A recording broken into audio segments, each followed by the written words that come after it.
नमस्कार, आप देख रहे हैं न्यूज़ वन इंडिया। मैं हूं आपके साथ रितु तोमर। बुलेटिन की शुरुआत करेंगे, बात करेंगे देहरादून की। केदारनाथ धाम के लिए 9 अक्टूबर से शुरू होगी हेलीकॉप्टर सेवा। डीजीसीए की हरी झंडी मिलते ही राज्य सरकार ने हेली सेवा की मंजूरी दे दी है।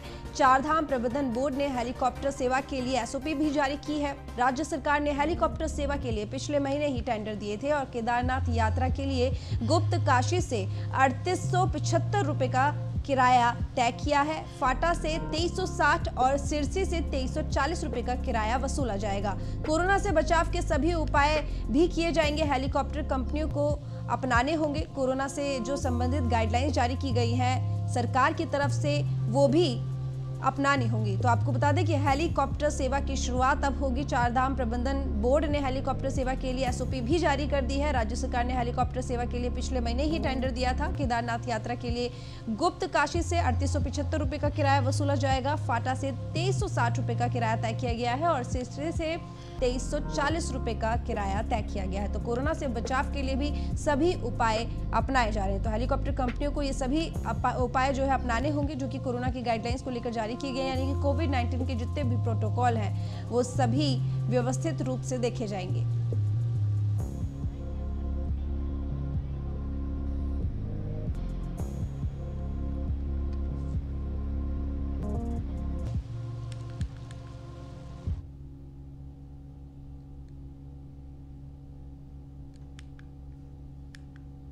तो बता दें आपको कि केदारनाथ धाम के लिए 9 अक्टूबर से हेलीकॉप्टर सेवा शुरू हो जाएगी। श्रद्धालुओं के लिए खुशखबरी है। 9 अक्टूबर से हेलीकॉप्टर की सेवा सभी श्रद्धालुओं के लिए केदारनाथ धाम पर, जहां डीजीसीए की हरी झंडी मिलते ही राज्य सरकार ने हेली सेवा की मंजूरी दे दी है। चारधाम प्रबंधन बोर्ड ने हेलीकॉप्टर सेवा के लिए एसओपी भी जारी कर दी है। फहीम तन्ना रेजिडेंट एडिटर हमारे साथ जुड़े हुए हैं। फहीम, अब श्रद्धालुओं के लिए एक और बड़ी खुशखबरी, हेलीकॉप्टर सेवा की शुरुआत होने वाली है 9 अक्टूबर से। बिल्कुल, देखिए हेलीकॉप्टर सेवा की शुरुआत हो जाएगी और इसके लिए रेट भी निर्धारित कर दिए गए हैं। और जो कि टेंडर पिछले महीने सरकार ने कर दिए थे नागरिक उड्डयन विभाग ने, और अब मंजूरी हो गई है। 9 अक्टूबर से सेवा शुरू होगी। इससे एक फायदा ये होगा कि जो काफी दिनों से वेट कर रहे थे और सड़क मार्ग से नहीं जा सकते हैं, तो मुख्य तौर पर वही परिवार या श्रद्धालु जो है तीर्थयात्री हेलीकॉप्टर की सेवा का उपयोग करते हैं। और इसमें मुख्य बात रहेगी कि जो कोरोना से बचाव के लिए एसओपी जो जारी है, जो मानक नियम है, स्टैंडर्ड मानक, वो उसका पूरा करना, उसका पालन करना, ये महत्वपूर्ण होगा। जो पूरा दायित्व उनका हेली कंपनी को दिया गया है और यानी वो अपने यात्रियों की और अपने हेली सर्विसेज की सुरक्षा मानकों पर भी ध्यान रखेंगे। इसके निर्देश हैं कि एसओपी जारी की गई है। ठीक है फहीम, एक बात और, क्योंकि जिस तरीके से अब हेली सेवा की जो शुरुआत होगी, हेलीकॉप्टर सेवा की शुरुआत होगी 9 अक्टूबर से, तो क्या ये भी अभी निर्धारित कर दिया गया है कि कितने चक्कर हेलीकॉप्टर के थ्रू लगेंगे एक दिन में? बिल्कुल, देखिए उनकी निर्धारित कर दी गई है, लेकिन अभी चूंकि यात्रियों की संख्या पर निर्भर करेगा और इसमें मौसम भी एक बड़ा फैक्टर होता है कि हेली सर्विस की जो शटल तरीके से चक्कर जो लगते हैं वो मौसम पर भी निर्भर होता है। तो ऐसा कोई बंदिश नहीं है, लेकिन समय जरूर है कि समय अनुसार वो शॉर्टीज लगेंगी। फिलहाल केवल यात्रा की गई है और बंदिश उस तरीके की नहीं है कि कितने चक्कर लगाने हैं, यात्रियों की संख्या पर निर्भर करेगा। फहीम, एक बात और, जिस तरीके से देखा जा रहा है कि धीरे धीरे सारी व्यवस्थाएं पटरी पर लाने की कोशिश की जा रही है, जिस तरीके से श्रद्धालुओं की संख्या बढ़ा दी गई है और अब हेलीकॉप्टर सेवा की शुरुआत होने वाली है, जिसको लेकर काफी समय से सरकार प्रयास भी कर रही थी, तो एक तरीके से तो ये अच्छा है क्योंकि श्रद्धालुओं के लिए सुविधा बढ़ गई, पर्यटन के क्षेत्र में भी विकास होगा, लोगों में उत्साह होगा। जिस तरीके से दिक्कत होती थी रास्ते में जाने में, अब वो नहीं होगी। व्यवस्था को सुगम बनाने के प्रयास लगातार किए जा रहे हैं, लेकिन ये काल जो है वो कोरोना का काल है, उसको भी तो नकारा नहीं जा सकता। उसको साइड में रखकर किस तरीके से ये चीजें की जा रही हैं, क्या इसको लेकर व्यवस्थित ढंग से पूरी कार्यप्रणाली तय की जा रही है? बिल्कुल, देखिए इसको ध्यान में रखा जा रहा है। हालांकि आपका सवाल वाजिब है और इस तरह की आशंकाएं हैं कि जब यात्रियों की संख्या बढ़ेगी और कोविड निगेटिव की रिपोर्ट लाना भी अनिवार्य नहीं है, लक्षण पाए जाने पर ही उनका टेस्ट किया जाएगा अलग अलग जहां पर भी पॉइंट्स हैं चेकअप के। तो ये आशंका जरूर बनी हुई है और इस आशंका को लेकर के सरकार ने जो निर्देश दिए हैं उनका पालन करने के तो कहा गया है। लेकिन इस आशंका को लेकर के कांग्रेस ने भी इसको सवाल उठाया है कि आखिरकार जब यात्रियों की संख्या बढ़ेगी और कौन यात्री की देश के किस हिस्से से आ रहा है उसको ऐसे तो नहीं रोका जा सकता, क्योंकि सभी तीर्थ यात्री हैं। तो ऐसे में वो कोरोना का संक्रमण लेकर के नहीं आएगा या संक्रमण नहीं फैलेगा, इसको कैसे रोका जाए, ये व्यवस्था बनानी बहुत जरूरी है और ये आशंका अपनी जगह बनी हुई है। बहरहाल सरकार ने तमाम जो केंद्र हैं, चारधाम यात्राओं के अलग अलग पॉइंट्स हैं, वो यात्री को सब बता दिए जाते हैं और उससे गुजरना पड़ता है। तो वहाँ चेकअप के जरूर सरकार ने जो व्यवस्थाएं की है और उम्मीद ये सभी को निर्देश देकर के की गई है स्वास्थ्य विभाग और प्रशासन को। तमाम जानकारी के लिए आपका बहुत धन्यवाद। तो हेलीकॉप्टर सेवा की अब शुरुआत हो गई है श्रद्धालु के लिए एक बड़ी खुशखबरी। रुक करेंगे अगली बड़ी खबर की, जो कि देहरादून से ही है, जहां पर चारधाम यात्रा पर जाने वाले श्रद्धालुओं के लिए एक अच्छी खबर आई है। सरकार ने चारधाम पर जाने वाले श्रद्धालुओं की संख्या बढ़ा दी है। चारधाम देवस्थानम बोर्ड के सीईओ रविनाथ रमन ने आदेश जारी किए हैं। अब प्रतिदिन बद्रीनाथ और केदारनाथ धाम में 3-3 हजार यात्री जा सकेंगे। गंगोत्री धाम में 900 और यमुनोत्री में 700 यात्री एक दिन में जा सकेंगे। तो तीर्थ यात्रियों के जो दर्शन करने जाते थे जो तीर्थयात्री, उनकी संख्या बढ़ाने के आदेश दे दिए हैं। श्रद्धालुओं की बढ़ती संख्या को देखते हुए देवस्थानम बोर्ड ने ये आदेश जारी किए हैं। ये फैसला लिया है जिस तरीके से लगातार संख्या बढ़ रही थी। तो चारधाम यात्रा के लिए जो कोरोना रिपोर्ट लेकर जानी पड़ती थी कि वो नेगेटिव होनी चाहिए, वो भी अब लेकर जाने की कोई आवश्यकता नहीं है, कोई नीड नहीं है, क्योंकि वो भी खत्म कर दी गई है। तो जांच रिपोर्ट की बाध्यता समाप्त हो गई है और उसके बाद ई पासेस की संख्या भी बढ़ी है। जैसे ही बाध्यता जांच रिपोर्ट की खत्म हुई, उसके बाद ई पासेस की संख्या भी बढ़ गई। लोगों में चारधाम यात्रा के प्रति खासा उत्साह देखने को मिल रहा है। चारधाम देवस्थानम बोर्ड ने सिर्फ रविवार को 4844 ई पास जारी किए हैं, यानी कि जैसे ही श्रद्धालुओं की संख्या बढ़ी, कोरोना रिपोर्ट को जिस तरीके से खत्म कर दिया गया, वैसे ही रविवार को जो ई पासेस की संख्या है वो 4844 तक पहुंच गई। तो 50,000 से अधिक तीर्थ यात्री अब चारधाम के दर्शन अब तक कर चुके हैं और अब ये संख्या बढ़ा दी गई है। तो खासा उत्साह श्रद्धालुओं में अब। तो उत्तराखंड में कोरोना संक्रमण में लगातार इजाफा हो रहा है। 2 हफ्ते के बाद 24 घंटे में सबसे ज्यादा केस मिले हैं। पिछले 24 घंटे में 1149 संक्रमितों की संख्या सामने आई है। 24 घंटे में कोरोना की वजह से 4 लोगों की मौत हो गई है। उत्तराखंड में 51,000 के पार कोरोना मरीजों की संख्या पहुंच गई है। लगातार कोरोना संक्रमण का आंकड़ा बढ़ता जा रहा है और पिछले 2 हफ्ते, यानी कि जो पीछे 2 हफ्ते गए हैं, उसके बाद अब जो 24 घंटा पीछे की अगर बात करें तो सबसे ज्यादा कोरोना संक्रमण के मामले सामने आए। पिछले 24 घंटे में 1149 संक्रमितों की संख्या सामने आई है। तो पिछले 24 घंटे में अगर मौत के आंकड़े की बात करें तो 4 लोगों की मौत हो गई है एक दिन में। तो उत्तराखंड में अब ये पूरा आंकड़ा 51,000 के पार पहुंच गया है।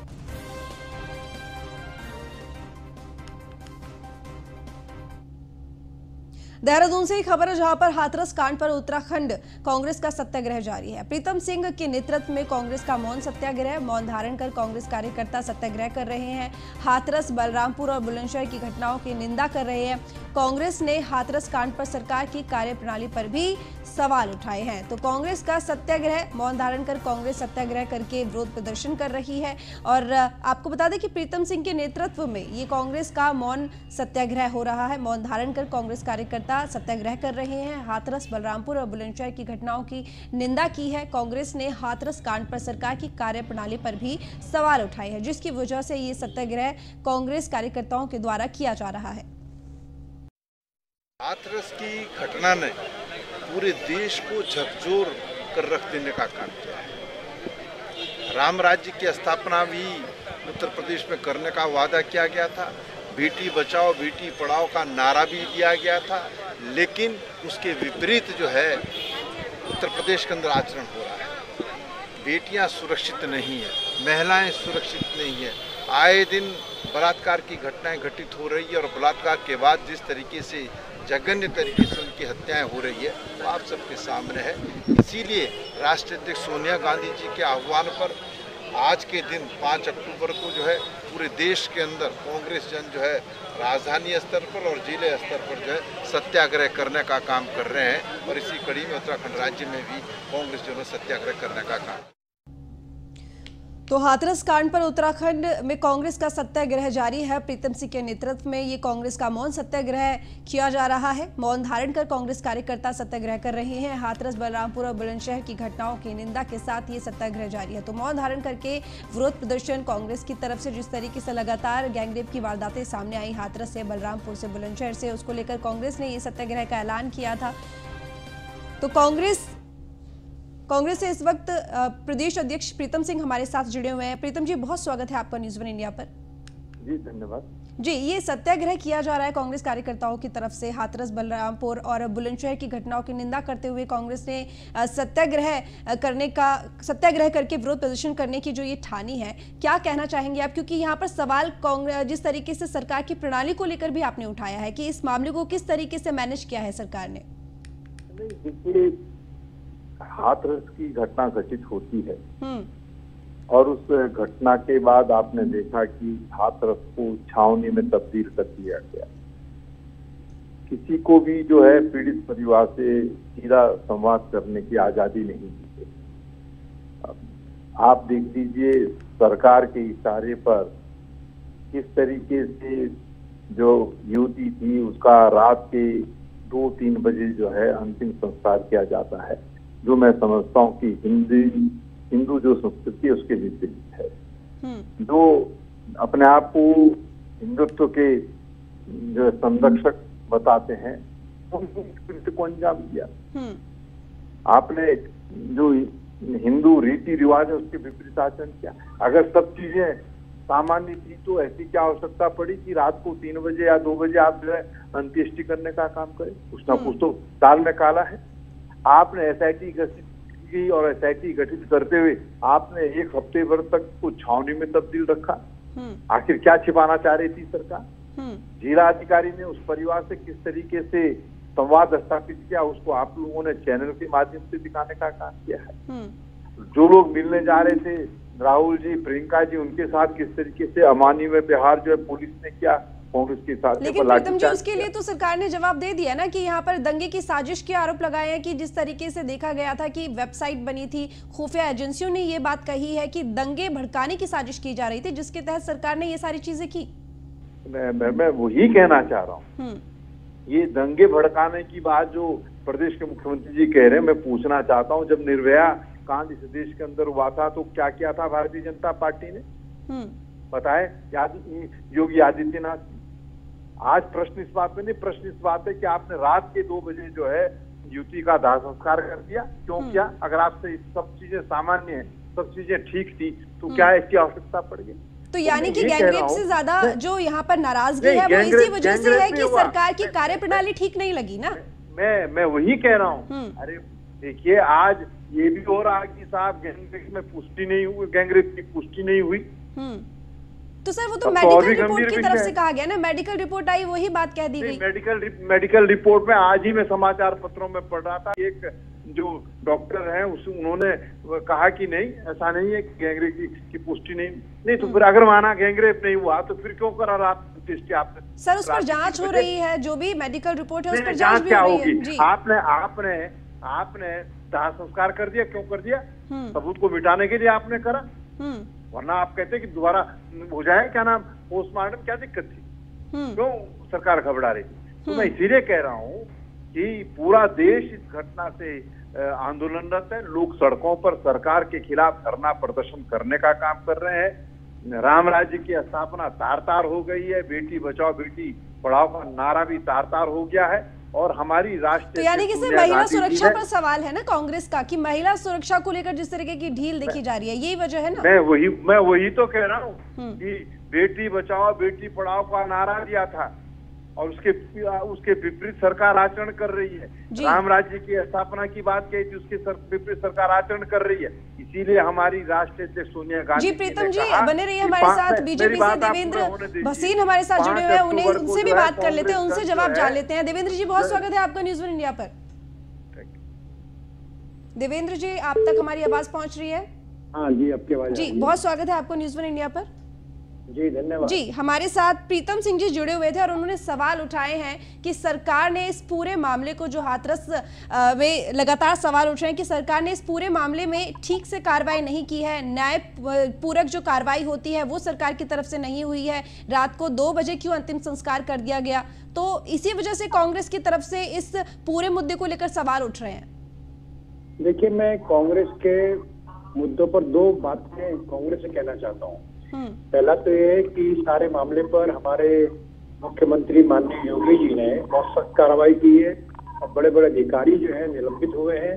SIT जांच कर रही है। इसके अलावा अब तो उन्होंने CBI जांच की भी सिफारिश कर दी है, एक बात। और दूसरा, मैं कांग्रेस के मित्रों से जानना चाहूंगा कि जयपुर में जो बलात्कार हुआ उसके बारे में क्या कहेंगे, वो वहां क्यों नहीं जाते? इस पर बलरामपुर छत्तीसगढ़ में बलात्कार हुआ, वहां क्यों नहीं जाते? ये कांग्रेस का दोहरा चेहरा है। उत्तर प्रदेश के अंदर कुछ और बोलेंगे, कांग्रेस शासित प्रदेशों में इनकी भूमिका कुछ और हो जाएगी। ये दोहरा चेहरा जो कांग्रेस का पूरा देश जानता है।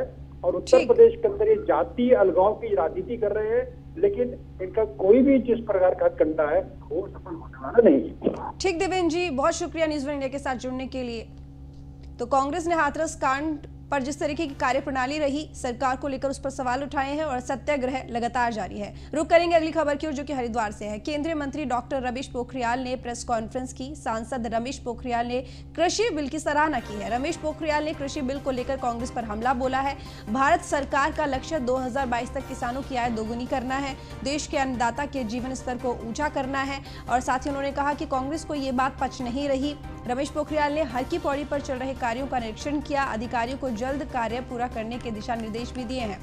तो केंद्रीय मंत्री और हरिद्वार से सांसद रमेश पोखरियाल, जिन्होंने प्रेस कॉन्फ्रेंस के दौरान ये सारी बातें कही कि उनका लक्ष्य 2022 तक किसानों की आय दोगुना करना है। कृषि बिल को लेकर उन्होंने सीधा कांग्रेस पर निशाना साधा और उन्होंने कहा कि कांग्रेस को ये बात पच नहीं रही है, क्योंकि यहाँ पर किसानों के हित में काम हो रहा है। साथ ही हल्की पौड़ी पर चल रहे कार्यों का निरीक्षण भी उन्होंने किया और अधिकारियों को जल्द कार्य पूरा करने के दिशा निर्देश अपनी तरफ से दिए हैं।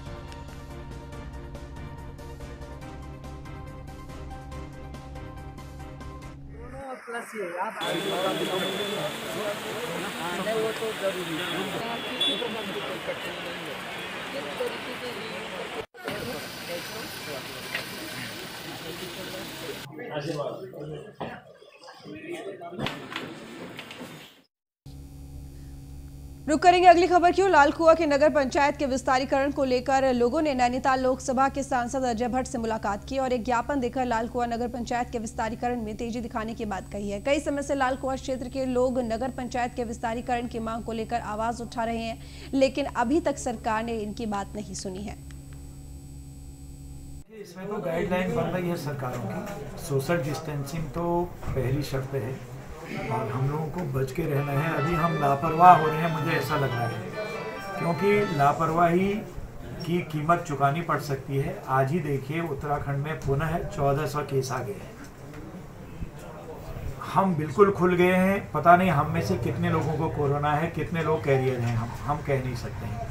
इसलिए अपना बचाव करना है और बिना मास्क के, बिना हाथ धोए नहीं रहना है। ये इसके बिना, अगर कोई बात कर रहा है इसके बिना, साफ बोल दीजिए कि आप अपना नाक बंद करिए। कोई कितना प्यारा हो, कोई बुरा माने भला माने, क्योंकि ये जो जर्म्स जाता है, इसका जो वायरस है, ये सीधे नाक, आंख, मुख से जाता है और हाथों पर ये लगता है। हाथों को धोते जाना चाहिए। बचाव इसका यही है, जब तक वैक्सीन नहीं आया है लोगों को सतर्कता से अपने को, अपने परिवार को बचाना है, ताकि पास पड़ोस और समाज भी बच सके।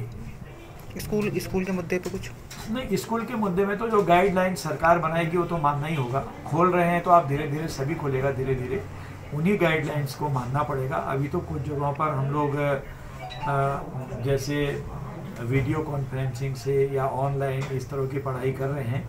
अब धीरे धीरे वो भी खोलना पड़ेगा। कब तक बंद रहेंगे, और ये भी डिपेंड करेगा कि केसेज अगर ज़्यादा बढ़ते हैं, फिर एहतियात तो फिर भी अपने को बचाने के लिए करनी पड़ेगी।